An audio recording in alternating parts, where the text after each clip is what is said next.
आप सभी को मेरा प्यार भरा नमस्कार। आज से 3-4 दिन पहले से जब भी बाज़ार में मैं जा रहा हूँ, केवल यही रौनक बाज़ारों में देखने को मिल रही है कि चारों ओर बस क्रिसमस का ही माहौल है। बच्चे, बूढ़े, जवान जितने भी हैं सब लोग बस क्रिसमस की तैयारियों में जुटे हुए हैं। जैसा कि मैं देख पा रहा हूँ, हर दुकानों पर क्रिसमस के कपड़े, क्रिसमस के खिलौने, क्रिसमस के प्लास्टिक का पेड़, ये सब जगहों पर देखने को मिल रहा है। बच्चे भी यह खरीदारी कर रहे हैं, जवान भी इसी खरीदारी को कर रहे हैं और बूढ़े भी इसी खरीदारी को कर रहे हैं। और जो सनातनी धर्मी हैं वो आज ही के दिन क्या करते हैं, वो निरंतर से सदियों से जो बुजुर्ग हैं, जो सनातन धर्म को मानने वाले हैं, जो सनातनी धर्म को मानने वाले हैं, वो लोग आज के दिन तुलसी पूजन को बहुत ही धूमधाम के साथ अपने घरों में, अपने मोहल्लों में, अपने गाँव में मनाने का प्रयास करते हैं। लेकिन यह देखने को मिल रहा है कि तुलसी पूजन जो कार्यक्रम है यह नीचे की तरफ दब गया है और क्रिसमस चारों तरफ उभरता चला जा रहा है। तो आइए जानते हैं कि क्रिसमस क्यों मनाते हैं आज और तुलसी पूजन क्यों हमारे लिए आवश्यक है कि आज मनाया जाए। तो क्रिसमस मनाने का एक कार्यक्रम यह है कि आज के दिन सब लोग क्या करते हैं, एक प्लास्टिक का पेड़ होता है जिसको रंगीन लाइटों से, खिलौनों वाली लाइटों से और बहुत सारे गुब्बारों से उसको सजाते हैं। उनका यह मान्यता है कि आज ही के दिन रात में सेंटा क्लॉज आएंगे और उनको उनके सिरहाने कुछ बढ़िया गिफ्ट उपहार रख करके चले जाएंगे। और जो सनातनी धर्मी हैं, जो हिंदू हैं, जो सनातन धर्म को मानने वाले हैं, वो क्या करते हैं, वो तुलसी पूजन मनाते हैं। तो बहुत सारे बुद्धिजीवी यह कहेंगे कि तुलसी की ही पूजा क्यों की जाती है, जबकि बहुत सारे वृक्ष हैं, नीम का है, आम का है, अमरूद का है, तो इन सारे वृक्षों की पूजा क्यों नहीं की जाती है, जबकि नीम भी औषधीय है और भी सारे वृक्ष औषधीय हैं।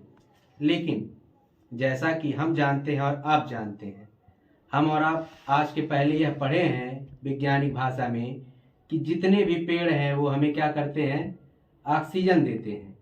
परंतु उसमें उन्होंने एक निष्कर्ष यह भी निकाला था कि जितने पेड़ हैं उनमें से केवल 2 वृक्षों को छोड़कर, कौन कौन से, पहला पीपल और दूसरा तुलसी का, ये दोनों पेड़ों को छोड़कर बाकी जितने भी हैं वो केवल दिन में ऑक्सीजन देते हैं, रात को वो अपना कार्बन डाइऑक्साइड छोड़ते हैं। लेकिन ये जो पीपल और ये नीम का पेड़ है और ये तुलसी का, इन तीनों को मिला करके एक बढ़िया औषधि तैयार की जाती है। और पीपल और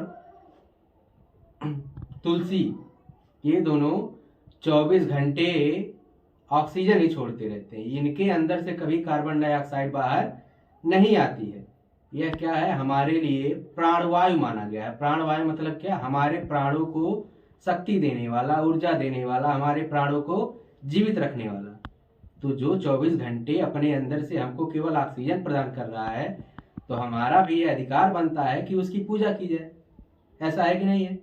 ऐसा अवश्य है कि जो हमको प्राणवायु दे रहा है उसकी हम जरूर पूजा करें। यह आप लोग कमेंट बॉक्स में बताएं कि हमको पूजा करनी चाहिए तुलसी की या नहीं करनी चाहिए। तो क्या है, प्राणवायु हमें निरंतर हवा देता है जिसके कारण हम जीवित हैं, अच्छे तरीके से अपने जीवन को बिता पा रहे हैं। और यही फर्क है क्रिसमस में कि हम लोग एक प्लास्टिक के पेड़ को सजाते हैं और हम लोग ये एक असली पेड़ की पूजा करते हैं। यही था तुलसी पूजन और क्रिसमस में अंतर। आखिर बचेगी आने वाली पीढ़ी, तभी बचेगी हमारी संस्कृति और तभी बचेगा हमारा पूरा भारतवर्ष। भारतीय संस्कृति, भारतीय सभ्यता अपने आप में बहुत ही समृद्ध है।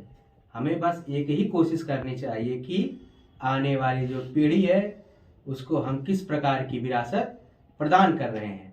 अपने बच्चों को मिठाई और प्रसाद में अंतर बताइए, अपने बच्चों को गीत, संगीत और आरती में अंतर बताइए।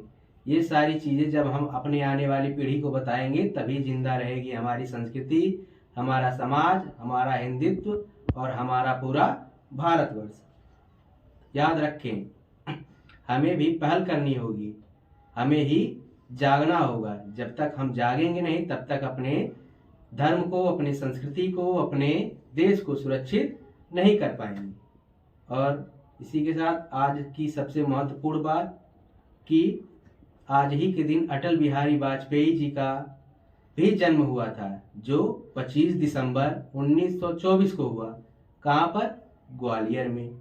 ग्वालियर में हुआ। ये हमारे देश के 3 बार के प्रधानमंत्री रहे हैं। ठीक। और उनका सबसे प्रसिद्ध जो कविता है वो क्या है कि हम रहें या न रहें, ये देश रहना चाहिए, इस देश का स्वाभिमान अमर रहना चाहिए।